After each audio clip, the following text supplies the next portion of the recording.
Hi everyone, welcome to Jacks Infotech. ఈరోజు మనం data entry అంటే ఏంటి, అసలు ఏ క్వాలిఫికేషన్స్ ఉండాలి డేటా ఎంట్రీకి, అదేవిధంగా మెయిన్ ఇంటర్వ్యూ క్వశ్చన్స్ ఏంటి అంటే ఈ ఇంటర్వ్యూ క్వశ్చన్స్ని ఎక్స్ప్లెయిన్ చేస్తూ మధ్యలో ఇవన్నీ చెప్తూ ఉంటాను. అన్ని టైప్స్ ఆఫ్ డేటా ఎంట్రీ జాబ్స్ని నమ్మొచ్చా అనే విషయాలు అయితే చూద్దాము. వీడియోని స్కిప్ చేయకుండా ఎండ్ వరకు చూడండి. First of all, what is the data entry operator? The job of the data entry operator is to enter the data into a computer. It is not related to any particular sector. అంటే ఏంటంటే data entry ఆపరేటర్కి main ఏం కావాలి అంటే ఏంటంటే డేటాని enter చేయగలగాలి. అంటే typing అనేది మస్ట్ అండ్ షుడ్ అనమాట. టైపింగ్ స్పీడ్ అనేది ఉండాలి. అది ఒక సెక్టార్కి సంబంధించిన డేటా అయితే కాదు, ఏ సెక్టార్కి సంబంధించిందైనా సరే మీరు ఎంటర్ చేయాల్సి వస్తుంది. ఓకేనా? అంటే higher authority A type of data అయితే మీకు ఇస్తారో ఆ డేటాను అయితే మీరు ఎంటర్ చేయాల్సి వస్తుంది. సో మెయిన్గా దీనికి వచ్చిన క్వాలిఫికేషన్ ఏంటి అంటే టైపింగ్ స్పీడ్ అనేది మస్ట్ అండ్ షుడ్ అనమాట. Next question, why do you want to begin your career as a data entry operator? ఎందుకు మీరు డేటా ఎంట్రీ ఆపరేటర్ని పొజిషన్ని చూస్ చేసుకుంటున్నారు అంటే my best asset is my typing speed. So I always want to take advantage of this asset. ఎందుకు అంటే నాకు typing speed బాగుంది కాబట్టి నేను దీన్ని చూస్ చేసుకున్నాను. As I firmly believes that it is essential for data entry operation job. So data ఎంట్రీకి మెయిన్గా కావాల్సిన టైపింగ్ స్పీడ్ కాబట్టి నా దగ్గర అనేవి ఉన్నాయి కాబట్టి నేనైతే దీన్ని ఎంచుకున్నాను కెరీర్గా అని చెప్పేసి చెప్పాల్సి వస్తుందన్నమాట. థర్డ్ క్వశ్చన్ ఏంటంటే what are office tools you most comfortable using? మీరు ఏ ఆఫీస్ టూల్స్ అయితే కంఫర్టబుల్గా యూజ్ చేయగలుగుతారు? As a data entry specialist should be comfortable with the tools that organization want me to manage companies information. జనరల్గా నేను data entry స్పెషలిస్ట్ని కాబట్టి నాకు ఆర్గనైజేషన్కి సంబంధించినటువంటి ఏవైతే కావాలో ఆ స్కిల్స్ అన్నీ నా దగ్గర ఉన్నాయి. However I comfortable with Microsoft Office and Excel. నాకు జనరల్గా అయితే ఏంటంటే నేను చాలా కంఫర్టబుల్గా దేంట్లో ఉంటానంటే మైక్రోసాఫ్ట్ ఎక్సెల్లో ఉంటాను. అదేవిధంగా మైక్రోసాఫ్ట్ ఆఫీస్ అన్ని టూల్స్ని అంటే ఇంకా చెప్పచ్చు బ్రౌజర్ని గురించి, అన్ని టైప్స్ ఆఫ్ బ్రౌజర్ని గురించి కూడా మీకు ఇన్ఫర్మేషన్ అనేది తెలిసి ఉండాలి. అంటే కంప్యూటర్ గురించి మీకు కొంత అవగాహన అనేది ఉండాలన్నమాట. What is WPM? డబ్ల్యూపిఎం అంటే ఏంటి? The speed is the most vital quality of good data entry specialist. Words per minute has considered as a standard metric for measuring typing speeds. General ఒక మినిట్కి వచ్చి 72 వర్డ్స్ అలా అంటే మీరు type చేయగలిగితే high స్పీడ్తో అదే అనమాట డేటా ఎంట్రీకి మెయిన్ క్వాలిఫికేషన్. టైపింగ్ స్పీడ్ అనేది మస్ట్ అండ్ షుడ్ అనమాట. డేటా ఎంట్రీ ఆపరేటర్ అనేవాళ్ళు ఖచ్చితంగా ఒక మినిట్కి వచ్చి 72 వర్డ్స్ అలా టైప్ చేయగలగాలన్నమాట. What are the most important skills that you want that you think needed for this data? యాక్చువల్గా మీరు ఏమి ఇంపార్టెంట్ అనుకుంటున్నారు? యాక్చువల్గా డేటా ఎంట్రీ ఆపరేటర్కి టైపింగ్ స్పీడ్ అనేది first. Second qualification reading comprehension, అదేవిధంగా రిటెన్ కాంప్రహెన్షన్ కూడా ఉండాలి. రీడ్ చేయగలగాలి, అదేవిధంగా ఎంటర్ చేయగలగాలి. ఇంటరాక్టింగ్ విత్ కంప్యూటర్స్, ఇంటరాక్ట్ అవ్వడము అంటే మనకి బ్రౌజర్స్ గురించి కానివ్వండి, కంప్యూటర్లో కొన్ని సాఫ్ట్వేర్స్ని గురించి ఎంఎస్ ఆఫీస్ అలా కొంత నాలెడ్జ్ అయితే కంప్యూటర్ గురించి మీకు ఉండాల్సి వస్తుంది. అంటే ఫైల్ ఏదైనా డౌన్లోడ్ చేసుకోవడం కానివ్వండి, అప్లోడ్ చేయడం కానీ, ప్రింట్అవుట్ కానీ ఇలాంటివి అనమాట. Next how can you maintain accuracy in your work? మీరు మీ వర్క్లో యాక్యురసీ ఎలా చేయగలుగుతారు అంటే I take care of accuracy at every point.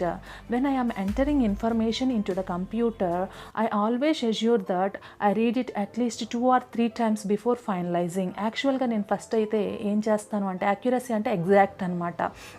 అంటే కరెక్ట్ డేటా ఎలా ఎంటర్ చేస్తారు అంటే నేను ఎంటర్ చేసే ముందే 1-2 సార్లు డేటాని నేను రీడ్ చేస్తాను, ఆ తర్వాతే ఎంటర్ చేస్తాను. మళ్ళీ ఒకసారి చెక్ చేసుకొని ఇంకేదైనా ఎర్రర్స్ ఉంటే వాటిని రెక్టిఫై చేసుకుంటాను, మళ్ళీ రీఎంటర్ చేస్తానని అయితే చెప్పాల్సి వస్తుందన్నమాట. యాక్చువల్గా ఏంటంటే ఖచ్చితంగా మనం కాంప్రహెన్షన్ రీడ్ చేసే స్కిల్స్ అయితే ఉండాలి. What is the primary role of data entry operator?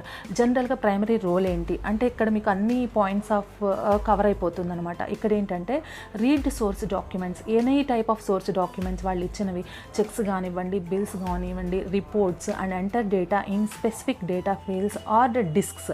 అంటే ఏ విధంగా అయినా ఏ టైప్ ఆఫ్ డేటా అయినా మీరు రీడ్ చేసే క్యాపబిలిటీ ఉండాలి. ఓకేనా?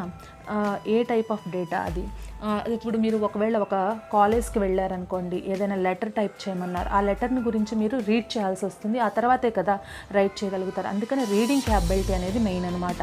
నెక్స్ట్ వచ్చేసి compile, sort and verify the accuracy of data before entering. అంటే మీరు ఎంటర్ చేసే ముందు మీరు ఒకటికి 2 సార్లు ఆ డాక్యుమెంట్ని చెక్ చేసుకోవాలి. అప్పుడు మాత్రమే మనం ఏంటంటే డేటాని రిలయబుల్గా ఎంటర్ చేయగలుగుతాము. Compare data with source document and re-enter data to detect errors. మళ్ళీ ఏం చేయాలి, టైప్ చేసిన తర్వాత కూడా మళ్ళీ ఒకసారి చెక్ చేసుకొని ఇంకా ఎర్రర్స్ ఏమైనా ఉన్నాయా అని చెప్పేసి వాటిని చెక్ చేసుకొని వాటిని అయితే మనం రెక్టిఫై చేయాలంటే మళ్ళీ రీఎంటర్ చేయాల్సి వస్తుంది అనమాట. దీనివల్ల మనకు అర్థమైంది ఏంటి అంటే డేటా ఎంట్రీ ఆపరేటర్ అంటే ఖచ్చితంగా టైపింగ్ స్పీడ్ ఉండాలి. బ్రౌజర్స్ అంటే అది మొజిల్లా ఫైర్ ఫాక్స్ కానివ్వండి, ఏదైనా కూడా వాటిని గురించిన అవగాహన అయితే ఉండాలి. ఇంకొక క్వశ్చన్ ఉంది, what is so special about you which gives N edge over other contenders for this position? I have 72 words per minute typing speed with 99% accuracy. యాక్చువల్గా నాకు ఏంటంటే ఒక మినిట్కి వచ్చి నేను 72 వర్డ్స్ని టైప్ అది మీరు టైప్ చేయగలిగితేనే ఇంత వర్డ్స్ టైప్ చేయగలుగుతానని చెప్పండి. అది జనరల్ టైపింగ్ జాబ్స్కి అయితే అంత అవసరం లేదు. అంటే స్కూల్లోనో కాలేజ్లోనో లేకపోతే అదర్ ఏవైనా చిన్న చిన్న జాబ్స్కి ఇంత టైపింగ్ స్పీడ్ అయితే అంత అవసరం లేదు. మీరు ప్రొఫెషనల్గా ఏదైనా పెద్ద ఆర్గనైజేషన్స్లో వాటిలో చేయాలి అనుకుంటే మాత్రమే ఇంత స్పీడ్ అయితే కావాలి. జనరల్గా మనకి ఏంటంటే టైపింగ్ గురించిన అవగాహన ఉండాలి. అదేవిధంగా బ్రౌజర్స్ అంటే మొజిల్లా ఫైర్ ఫాక్స్, తర్వాత గూగుల్ క్రోమ్, ఇలా బ్రౌజర్స్ గురించి తెలియాలి. ఏదైనా ఒక డాక్యుమెంట్ మనకి సెండ్ చేసినప్పుడు దాన్ని డౌన్లోడ్ చేసుకునే క్యాపబిలిటీ ఉండాలి. వాటిని అదే విధంగా సెండ్ చేయటం అది తెలిసి ఉండాలి. అంటే కంప్యూటర్ నాలెడ్జ్ అనేది కొంత మనకైతే ఉండాలన్నమాట.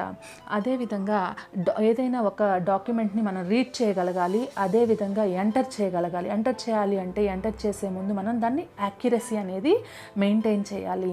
1కి 2 సార్లు ఆ డాక్యుమెంట్ని అయితే రీడ్ చేసుకొని ఎంటర్ చేయాలి. ఇంకేదైనా మిస్టేక్స్ ఉన్నాయా అని చెక్ చేసుకొని ఆ మిస్టేక్స్ని కూడా మనం రెక్టిఫై చేయగలగాలన్నమాట. ఇదే కాదు, మనం ఇంతవరకు అయితే ఓకే. ఈ విధంగా డేటా ఎంట్రీ జాబ్స్కి అయితే ఈ క్వశ్చన్స్తో పాటు ఆర్గనైజేషన్ రిలేటెడ్ క్వశ్చన్స్, ఎందుకు చేయాలనుకుంటున్నారు జాబ్, ఇలా కొన్ని క్వశ్చన్స్ అయితే అడుగుతారు. ఈ వీడియో అయితే నేను స్టూడెంట్స్ కోసమని చేస్తున్నాను అనమాట. జనరల్గా ఎక్కడికి వెళ్ళినా స్టూడెంట్స్కి డేటా ఎంట్రీ వేకెన్సీస్ ఉన్నాయని చెప్తున్నారు. సో స్టూడెంట్స్ నన్ను అడగడం వల్ల ఈ వీడియో అయితే చేయడం జరిగింది. జనరల్గా ఏంటంటే ఈ విధంగా కొన్ని ఏంటంటే మేము 25,000 ఇస్తాం అది ఇది అని చెప్తూ ఉంటారు, లేదా 20 ఇలా ఇస్తామని చెప్తుంటారు. అలాంటివన్నీ నమ్మద్దు. ఇంకొకటి, మనీ ముందు పెట్టి ఏదైనా మనీ కొంత కట్టండి, మేము ఇంటికి వర్క్ పంపిస్తాం, ఇలాంటి జాబ్స్ని కూడా మీరు నమ్మొద్దు అనమాట. మీరు ఏదైనా కూడా డైరెక్ట్గా కంపెనీకి వెళ్ళి ఏదైనా జాబ్ వస్తే చేసుకోండి. కంపెనీ కావండి, లేదంటే అంటే డిగ్రీ స్టూడెంట్సే ఉన్నారనుకోండి, ఏదైనా స్కూల్కి కానీ కాలేజ్కి వెళ్ళి డైరెక్ట్గా అక్కడ మీరు ఇంటర్వ్యూలో త్రూ అయిన తర్వాత జాబ్ వస్తే దాన్ని జెన్యూన్గా చేసుకోండి. అంతేకాని ముందు మనీ కట్టండి అనే జాబ్స్ని అయితే మీరు చేయొద్దు, పేరెంట్స్ని ఇబ్బంది పెట్టద్దు. నేను ఇంకొక ఇంపార్టెంట్ విషయం అయితే చెప్పదలుచుకున్నాను, అదే రెజ్యూమ్ అనమాట. రెజ్యూమ్ అనేది పక్కన ఫ్రెండ్స్ని చూసో ఇంకొకరిని చూసో మీరు కాపీ కొట్టద్దు. మీకు ఏ స్కిల్స్ అయితే ఉన్నాయో అవే మీ రెజ్యూమ్లో పెట్టండి. మీకు మోస్ట్ ఆఫ్ ద ఇంటర్వ్యూ అనేది రెజ్యూమ్ మీద డిపెండ్ అయి ఉంటుంది. సో ఏ జాబ్ అయినా సరే ఫస్ట్ రెజ్యూమ్ అనేది కంపల్సరీగా మీకు ఏదొచ్చో అదే పెట్టండి. ఒకవేళ రాకపోతే కొంత నేర్చుకొని పెట్టండి. అంతా నేర్చుకొని ఇంటర్వ్యూస్కి వెళ్తాను అని అనుకోవద్దు. కొంత తెలిస్తే 3 or 4 ఇంటర్వ్యూస్కి వెళ్ళారనుకోండి, మీకే ఏం మిస్టేక్స్ ఉన్నాయి, లేదంటే ఇంకా ఏ ఏరియాస్లో పర్ఫెక్ట్ అవ్వాలనే విషయం అయితే మీకు తెలుస్తుందన్నమాట. ఈ విధంగా మీరు రెజ్యూమ్ని మంచిగా ప్రిపేర్ చేసుకోండి. కొంత అయితే ఆ కాన్సెప్ట్స్ నేర్చుకొని ఒక 3-4 ఇంటర్వ్యూస్కి వెళ్ళినట్లయితే మీకు ఎలా హ్యాండిల్ చేయాలనేది తెలుస్తుందన్నమాట. మీకు ఈ వీడియో నచ్చినట్లయితే లైక్ చేయండి, షేర్ చేయండి, సబ్స్క్రైబ్ చేయండి. Thanks for watching Jacks Infotech.